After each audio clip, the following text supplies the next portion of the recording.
So yesterday I watched this Netflix docuseries called Beauty and Beaster about this Lion scumbag who would trick women into believing he was some model agent recruiter, and then once he gets them to a place where no one would hear them scream, he would rob them, rape them, and dispose of their bodies. And eventually he got arrested. And what happened was, like a perfect criminal and Lion scumbag, he found somebody in jail to fall in love with him. I'm sorry, she was not in jail. She was like a doctor, a renowned doctor at best. Like she was renowned enough to be on social media and YouTube channels, partaking in interviews and stuff like this.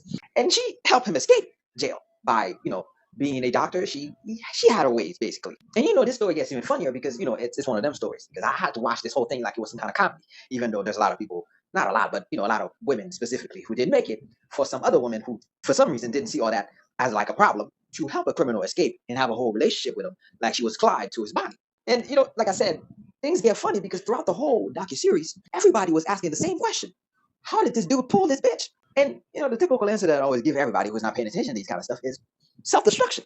Self-destruction is always the answer, my guy. This is the reason why somebody will actually date an actual bum, not somebody who's struggling to meet that can provide nothing for her as a doctor. No, an actual criminal, someone who would have her, dude was like shouting on the phone, like talking about, I'm gonna kill you. Everybody was like, you know what, she must be a victim of some kind. And I was like, I don't think so, man. I know women long enough that I know that she ended up with him because she liked him for giving her a reason to breathe.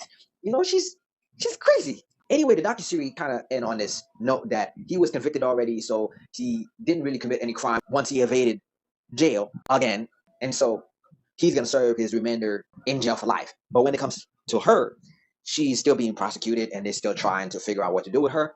And it was also something with her father. She's such a pretty woman too. That's I don't know, like there's no lesson here. Like self destruction is a bitch.